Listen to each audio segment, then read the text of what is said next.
Another day I was failing my granddaughter. I stood in the hospital corridor, staring at the bill in my shaking hands. $220,000. The words blurred together as tears filled my eyes. Grace's treatment was working, but we were out of money, out of time, out of options. I'd already sold my house, cashed out my retirement, taken every shift the hospice would give me. At 62, my body ached in ways I'd stopped acknowledging years ago, but none of that mattered. What mattered was Grace, 8 years old, fighting leukemia with more courage than I'd ever possessed.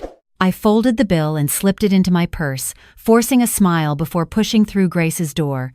She was asleep, her small chest rising and falling beneath a tangle of tubes and monitors. Her mother, my daughter Rachel, had died in a car accident 3 years ago. Grace was all I had left.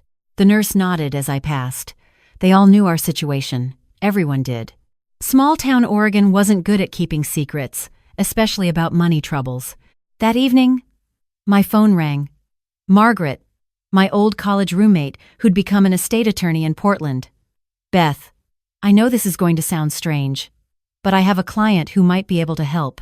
I pressed the phone tighter to my ear. What kind of help? The kind you won't believe until you meet him. Can you come to my office Friday? I'd been a social worker for 30 years. I'd heard every scam, every too-good-to-be-true offer, but desperation makes you reckless. I said yes. Margaret's Portland office overlooked the Willamette River. The man waiting in her conference room stood when I entered, but he didn't offer his hand. Vincent Ashford was maybe 58, with silver threading through dark hair and eyes that seemed to catalog everything about me in seconds. He wore expensive clothes that didn't quite fit right and thin leather gloves, despite the warmth of the room. "Mrs. Morrison," he said. His voice was careful, practiced. "Margaret has explained your situation." I glanced at Margaret, who gave me an encouraging nod. "I need a wife," Vincent continued, as if discussing the weather. "For social purposes, appearances. I have business obligations that require a certain image. A year-long marriage contract. In exchange, I'll provide $250,000 up front, all medical bills covered. At the end of the term, we divorce amicably, and you receive an additional $50,000. I stared at him. "This is insane. This is practical." He pulled a folder from his briefcase, still wearing those gloves. "You need money for your granddaughter's treatment. I need a wife who won't make emotional demands. You're a retired social worker with an impeccable reputation. You understand boundaries, discretion, and difficult people. Margaret assures me you're trustworthy. Why would a man like you need to buy a wife?" Something flickered across his face, too quick to name. "My reasons are my own. You'll live in my home on the lake, separate quarters, minimal interaction required, a few social appearances. Nothing more." I should have walked out. Any sane person would have. But I thought of Grace, of the bills piling up, of time running out. "1 year," I said quietly. "And then I never see you again." 1 year, he agreed. 2 weeks later, I moved into Vincent Ashford's lakeside estate with a suitcase and a guilt that followed me like a shadow. Grace was stable enough for me to leave for a few days at a time, and the treatment was now fully funded. That should have been enough. Should have made the trade worth it. The house was beautiful in the way empty places are. All clean lines and expensive furniture that no one ever sat on. Vincent showed me to my room, a suite on the second floor with views of the October trees starting to turn. "My studio is off limits," he said, pointing to a locked door at the end of the hall. "I work at night. I'd appreciate minimal noise." "Of course," I said, though part of me wondered what an architect did in a studio at night. Didn't they use computers now? He turned to leave, still wearing those gloves. "Mr. Ashford," I called. He paused. "Thank you. For Grace. Whatever your reasons, you're saving her life." He didn't respond, just walked away, his footsteps echoing on the hardwood. The first month was exactly as promised. Minimal interaction. I'd wake to find Vincent already gone. Coffee made. A post-it note on the counter with any instructions for the day. Usually there were none. I cooked meals he ate in his study, or not at all. I walked the property, beautiful but isolated. I visited Grace 3 times a week, watching her color return, her smile come back. At night, I'd hear Vincent moving in his studio, sometimes a crash, like something being thrown.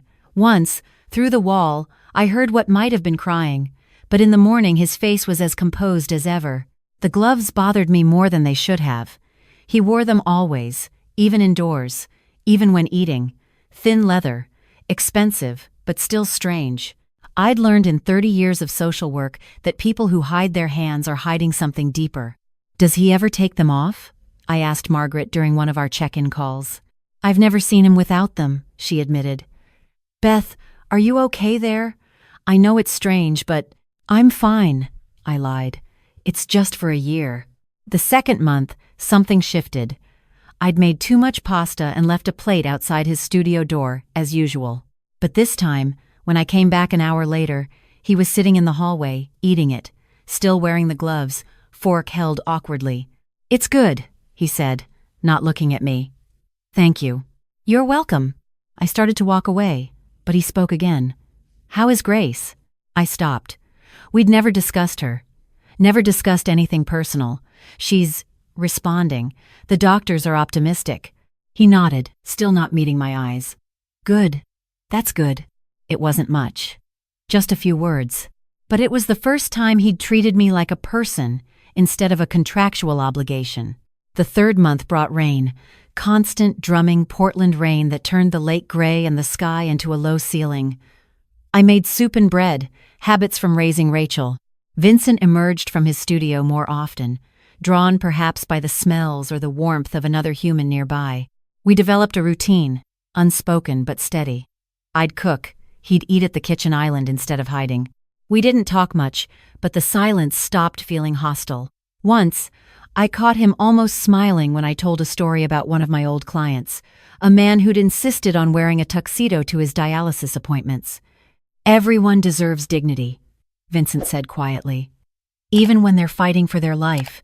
I studied him then, really looked at him. There were shadows under his eyes, a tightness around his mouth. Whatever he was hiding in that studio, it was costing him. "Mr. Ashford." "Vincent," he interrupted. "We're married. Even if it's just on paper, you can use my first name." "Vincent, then." "And I'm Beth." He nodded, something almost like relief crossing his face. The fourth month, I found photographs. He'd left them on the coffee table, probably by accident. Buildings, stunning ones. Museums, concert halls, libraries with soaring ceilings and light that poured through like water. Each photo was labeled with dates and locations. The most recent was from 5 years ago. "Those were mine," Vincent said from the doorway. I hadn't heard him approach. He wasn't wearing the gloves, for just a moment, reaching for the photos. Then he saw me looking and quickly pulled them back on. But I'd seen enough. His hands had trembled. A fine, constant tremor. "You designed these?" I asked, pretending I hadn't noticed. "I did." His voice was flat, a long time ago. "They're beautiful." "Why did you stop?" He was quiet for so long I thought he wouldn't answer. "I couldn't anymore," he finally said. "The work requires precision I no longer have." He gathered the photos and left before I could respond, but that night, through the wall, I heard him working in his studio. No, not working. Trying. The sound of pencils dropping, paper tearing, the scrape of a chair pushed back in frustration. I understood then. The gloves. The isolation. The need for a wife who wouldn't ask questions. Vincent Ashford was hiding from a world that would see him as broken. The 5th month, Grace went into remission. "Stable," the doctor said, responding beautifully. She could start school again, slowly. I cried when I called Vincent to tell him, unable to stop myself. He found me on the porch, rain soaking through my sweater, tears mixing with the water. "Beth? She's going to be okay," I managed. "Grace is going to be okay." Vincent stood there, awkward and uncertain. Then, carefully, he sat beside me. Didn't touch me, didn't speak, just sat in the rain until my crying stopped. "Thank you," I said when I could breathe again, "for giving me this chance, for saving her." "You would have found a way," he said quietly. "People like you always do." "People like me?" "People who love that fiercely, who sacrifice everything." He paused. "I used to be like that, about my work. I can't imagine loving a person that much." You could, I said, looking at him. If you let yourself. He didn't respond, but he didn't leave either. We sat in the rain until the cold drove us inside. That night, he knocked on my door. It was past midnight, unusual. Would you like tea? He asked. We sat in the kitchen, steam rising from our mugs. Vincent's hands shook as he held his cup, even through the gloves. He saw me notice and set it down. I have Parkinson's, he said abruptly. Early onset. Diagnosed 3 years ago. It's why I stopped practicing architecture. Can't hold a pencil steady anymore. Can't draft by hand. Everything I was, everything I built my life on, is disappearing. I'm sorry, I said, and meant it.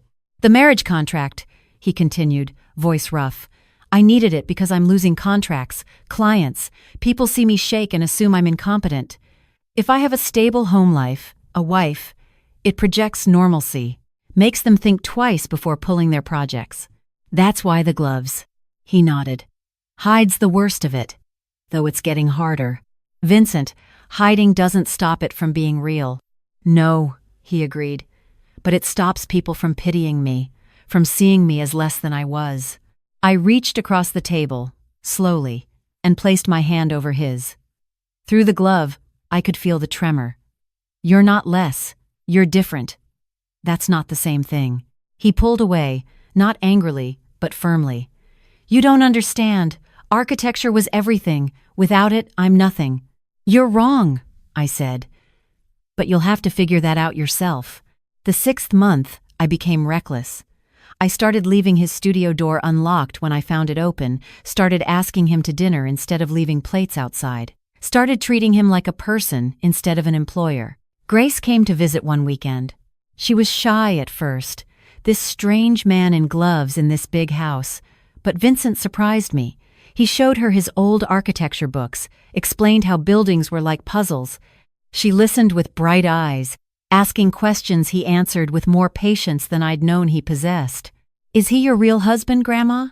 Grace asked that night while I tucked her in. It's complicated, sweetheart. He seems sad, she said with the clarity children have. Like he needs someone to be kind to him, out of the mouths of babes. The 7th month, Portland winter turned brutal. Ice storms knocked out power for 2 days. Vincent and I huddled by the fireplace, playing cards by candlelight.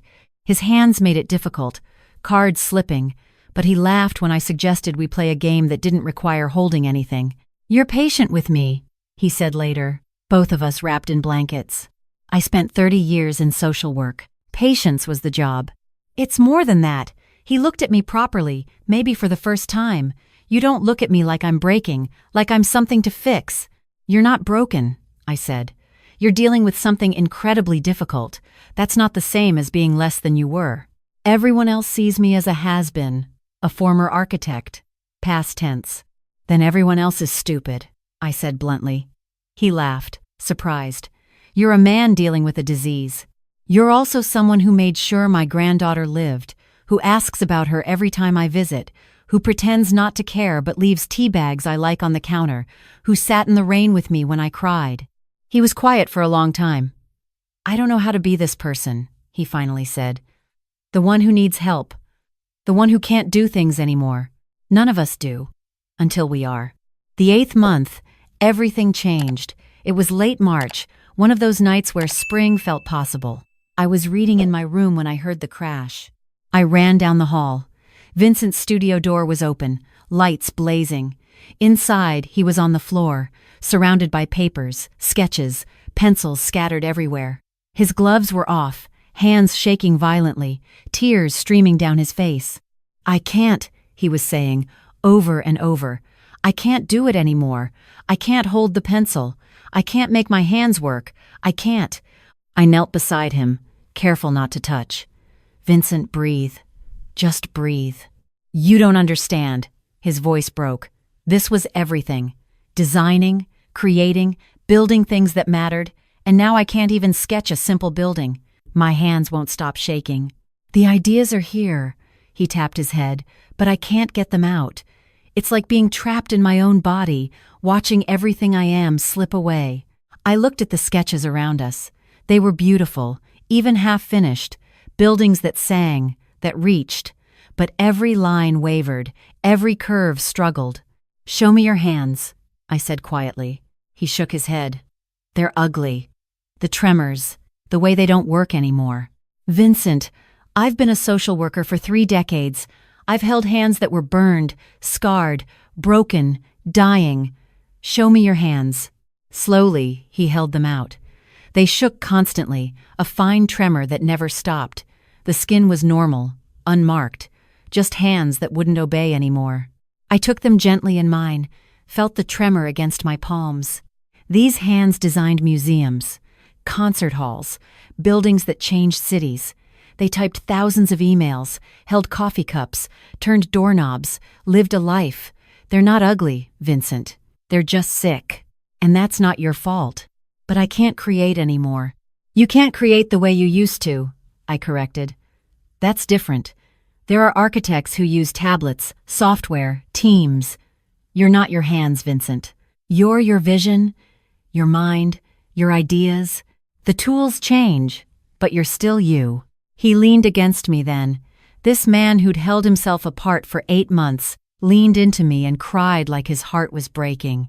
I held him, my hands over his trembling ones, and let him grieve for what he'd lost. We sat there until dawn, on the floor of his studio, surrounded by impossible sketches. The 9th month, everything was different. Vincent stopped hiding. He worked with a tablet now, stylus adapted for his grip, software that smoothed his lines. "It wasn't the same," he said, "but it was something." He started talking to old clients, explaining his condition, proposing adaptive solutions. Some turned him down, but some didn't. We cooked together now, me chopping vegetables while he attempted to stir, both of us laughing when his hands sent spoons flying. He taught me about architecture, about how buildings were supposed to feel, not just look. I taught him about grace, about grief, about learning to live with loss. "The contract ends next month," he said one evening. We were on the porch, watching the lake turn gold in the sunset. "I know," I said.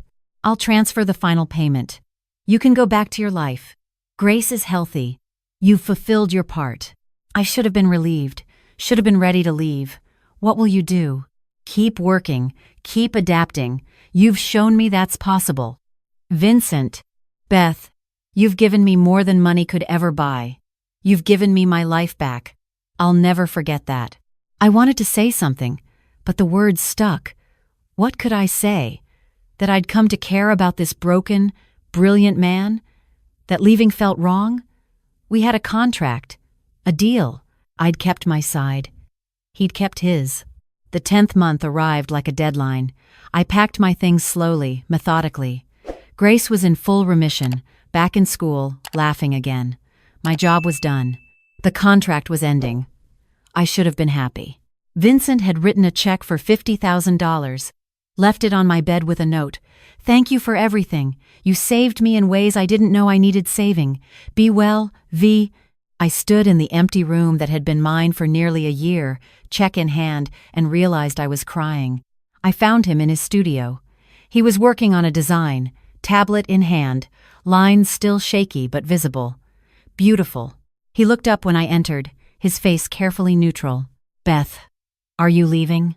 "I packed," I said. "Good. That's good. Grace must be excited to have you home full-time." "Vincent, can I ask you something?" He nodded, wary. "What do you want me to do?" He set down the tablet. "What do you mean?" "I mean, the contract says I leave, but I'm asking what you want, not what the paper says." His hands shook harder, the way they did when he was emotional. "Beth, you don't owe me anything. You've fulfilled your obligation, more than fulfilled it. That's not what I asked." He stood, paced to the window. "What I want doesn't matter. You have a life, a granddaughter who needs you. I can't ask you to stay for a man with a degenerative disease, a man who's losing his abilities day by day. That's not fair to you." "Vincent, look at me." He turned. I crossed the room, took his shaking hands in mine. "I came here for money. I married you because Grace needed treatment, and I was desperate. That's the truth. But that's not why I'm still here. These 10 months, watching you fight, watching you adapt, watching you refuse to give up even when your hands wouldn't cooperate. I've seen more courage than I knew existed. You're not perfect, you're not cured, but you're real. And somewhere along the way, this stopped being a contract and started being a choice. You're saying, I'm saying I want to stay. Not because I have to, because I want to. Because leaving feels wrong. Because when I think about my future, you're in it. If you'll have me, if you want me to stay. His hands were shaking so badly I could barely hold them. I don't know how much worse this will get. The Parkinson's. I might need more help eventually. I might not be able to work. I can't offer you the future you deserve. I was a social worker for 30 years, Vincent. I know about degenerative diseases. I know about adaptation, about caretaking, about finding joy in small moments. I'm not asking for perfect. I'm asking for real. And you're the most real person I've met in a decade. Beth, I'm asking you to choose a life with someone who's falling apart. No, I said firmly. You're not falling apart. You're adapting. You're surviving. You're building a new life with different tools, and I want to build it with you.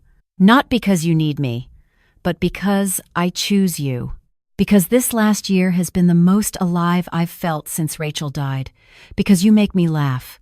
Because you sat in the rain with me. Because you showed my granddaughter your architecture books and treated her like she mattered. Because somewhere in this house by the lake, I fell in love with you.